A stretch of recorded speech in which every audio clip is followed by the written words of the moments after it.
Hey everybody, what's up? This is 8-Bit Eric. Today, Robocop comes out. I am stoked. I've been waiting for this movie. I've been a big fan of Robocop throughout the years. The movie is going to be awesome. Now, does it hold up to the original? Maybe not. But I do know something that definitely did not hold up to the original movie. That is Robocop for the NES. Robocop is a run-it-gun, beat-em-up video game that was published and developed by Data East a year after the film was released. This takes place in Detroit, a city that is governed by drugs, crime, prostitution, gang violence, and on the verge of financial ruin. Just like today. Oops. It is up to you to take on the role of the ultimate crime-fighting cyborg, Robocop, through 5 stages of madness on your journey to rid the streets of Detroit of crime. Robocop is slow and clunky in the movie, and on the game, he's even slower than ever. Most importantly, he can't jump at all. What kind of platforming, side-scrolling game is this? From time to time, the levels try to mix things up a bit and make Robocop walk up stairs. Now, he has a little bit of trouble getting up and down these easily because you have to be absolutely precise to navigate them. Some of the stages do employ a little bit of a maze-like structure, which forces the player to pay attention to the right path.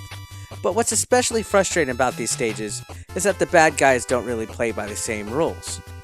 They literally walk through the walls or appear from nowhere, which makes no sense. Robocop isn't fighting Casper and the Ghostly Trio, for God's sakes. Robocop does have the ability to block by pressing select, but it's a little bit more trouble than it's worth. How come they just couldn't have start or press up to block? It would have been a little bit more useful.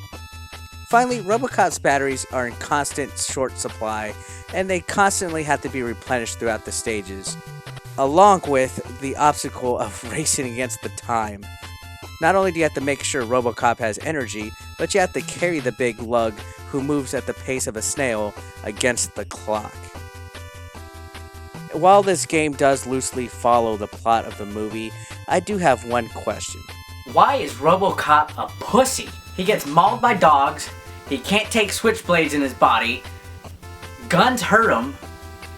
What's the point of being Robocop if he's a pussy in this game?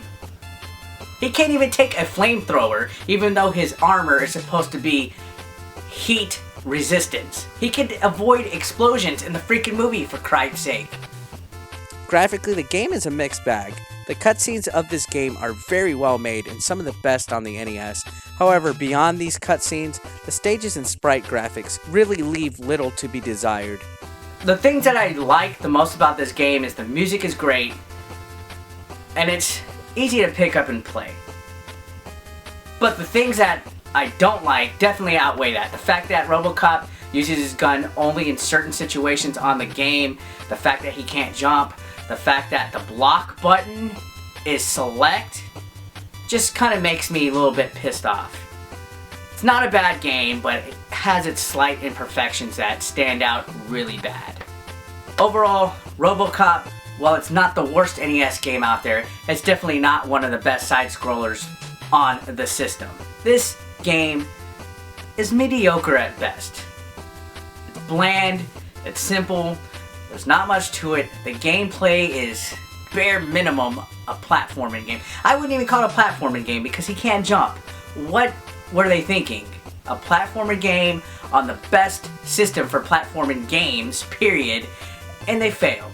Luckily, in part 2, they did add a jump, but Robocop for the NES was another ploy for a licensed game based on a movie that they knew kids were going to go out and buy, and we all failed for it. But I'm not going to lie, this game is a guilty pleasure of mine, and I do find myself going back to it several times throughout the year. It's classic. And that's it for now, guys. This has been 8-Bit Eric. Stay tuned, I got more reviews coming your way. And I'd buy this for $1.